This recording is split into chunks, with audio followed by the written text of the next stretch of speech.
Leadership in this country, and it's a young leadership. Yes. It's been in office maybe a year and a half and change. What do you think? What do you see?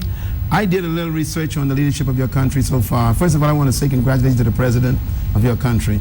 I read 2 weeks ago in The Economist magazine where he stepped down from the presidency to go to the trial and came back. You know, I want to tell him that's a great act of integrity. I think I want to recommend him to many leaders to follow his example. Great decision he made. But let me just say this, what I love about this leadership. The people in leadership in your country today, I understand that most of them, especially the president himself, came into the government financially stable. I think that's important because nothing is worse than allowing a poor person to enter a place of power because they use the power to empower themselves. True leaders do not use power to empower themselves. They use power to serve others. And so I appreciate this government's mentality because they are trying to stamp out corruption. They're trying to destroy the spirit of selfishness. They want to see the service to the people as the priority. Keep in mind, leadership is not measured by how many people serve you. It's measured by how many people you serve. Service is the greatest act of leadership. Serving the people is why you exist. So anytime a leader wants to be served, that's not a leader, that's a parasite. And every time they're amassing wealth for themselves. Well, that's exactly. Corruption is a result of a poverty mentality. You know, I read a statement by the great King Solomon. Solomon says, "Woe to the land when a slave becomes king." I'm going to quote it again. Woe to the land, that means the country, when a slave becomes the king. What he's saying is the country will be destroyed if the person who's in power thinks like a slave. A slave is someone who is being stripped of everything. This spirit of scarcity and lack is in their minds. So they want everything for themselves immediately. And that's why poverty remains in many countries because the person in charge is a slave mentally. And they want to accumulate to themselves and forget about the people. I believe the future of Africa is going to be in the hearts of people, young people, and also older people who begin to appreciate the fact that greatness in leadership is empowering other people, not pursuing power, and serving other people, not being served.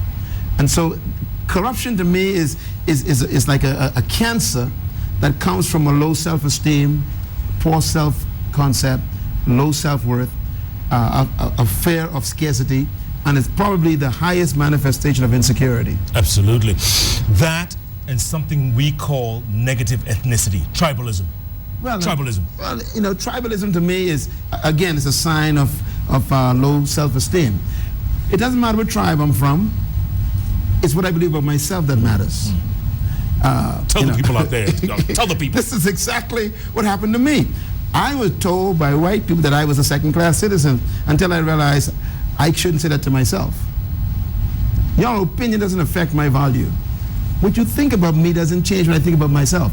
I had to craft my own definition of myself. Define yourself. Don't even let your tribe define you.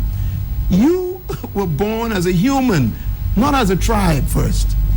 Get back to your humanity. No matter where you're from, what color of skin you have, no matter what they label you, be careful. Labels can destroy who you are. Absolutely. I am first human, then everything else. And we say, you know, we try to say we are Kenyan first, everything else second. Yeah. But it's difficult. I think it's even go deeper than that. Don't say Kenyan first anymore.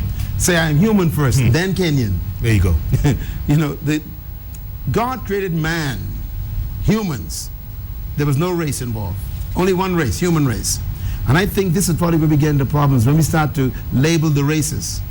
I am a human, so I don't fight for human rights. I was born with them. Mr. Robinson had no right to tell me I was a half-breed monkey. I had to realize, no, I was made in God's image and in God's likeness. His opinion should not change who I am. So discovering yourself is more important than anything else in the world. And the only way to know who you are is to identify who your manufacturer is. And your manufacturer, of course, is the source, God himself. So you can never know yourself without God. God comes into your life not to take you to heaven. but to give you an introduction of yourself, to you, to help you understand who you are. Is heaven on earth, Doc? Heaven to me is there are two types of heaven. There's a place called heaven that is literally invisible. I believe that's real. But there's also the heaven where you connect to that and discover yourself. Yeah. I live in heaven every day. I walk in heaven every day. Heaven is a culture that you discover when you have a relationship with the source. Is that the same with hell? I live. Hell is when you are not living in that relationship with God. Not just a place you go, it's a place that it's a disposition as well. You know, sleeping on the floor with roaches to me is hell. You know, that didn't make no sense to me. Okay, so, but to get out of that, I had to change my relationships, my knowledge base, my relationships also with God and with people, and to discover myself. So self-discovery to me is the greatest discovery in the world. And most people are so busy trying to imitate other people, they never become themselves. There are 5 questions every human must answer. 5 questions. These 5 questions control the whole world right now. Can you hold that thought? You got these 5 questions. Hold that thought. We're going to tackle those 5 questions after That means the it break. can't go away. Stay tuned. There you go.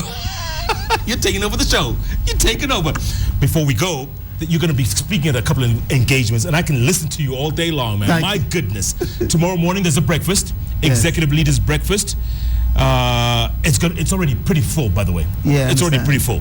It's at the Fairmont Norfolk Hotel. Yes. And it starts at 7:30 a.m. Right, and we're going to be dealing with how to discover your personal business, how to become a business person successfully. That's at 7:30, and then the same day, maximizing your potential summit. It's going to be an awesome session. 5:30 to 8:30 at JCC Parklands. It's going to be powerful. Reverend Bishop Cuna and Miss Kathy Cuna. Yes, sir. It's going to be awesome. It's going to be smoking. Yes, sir. It's going to be. I want to encourage everyone who can possibly get there to get there. Saturday, time with the coach. Yes, sir. We're going to be getting into my brain. That's going to be at the Westin, opposite Wilson Airport. That's at 7:30 a.m. till 11 on Saturday. And then Saturday afternoon, Daughters of Zion. Yes, I'll be dealing with women in leadership. Again at JCC. Yes. My It's going to be awesome. You have a busy weekend, Doc. I got a busy weekend, but I want to thank Brother Julian and his team. They're the ones who organize everything, and I'm looking forward to meeting with all of our people. I also plan to meet with the president. Hopefully, we can get that meeting done. You know, he may be watching you right now. Well, I appreciate, again, Mr. President, congratulations again for your integrity. I really appreciate the kind of spirit he has. To me, this is the kind of leadership we need in Africa. Yeah.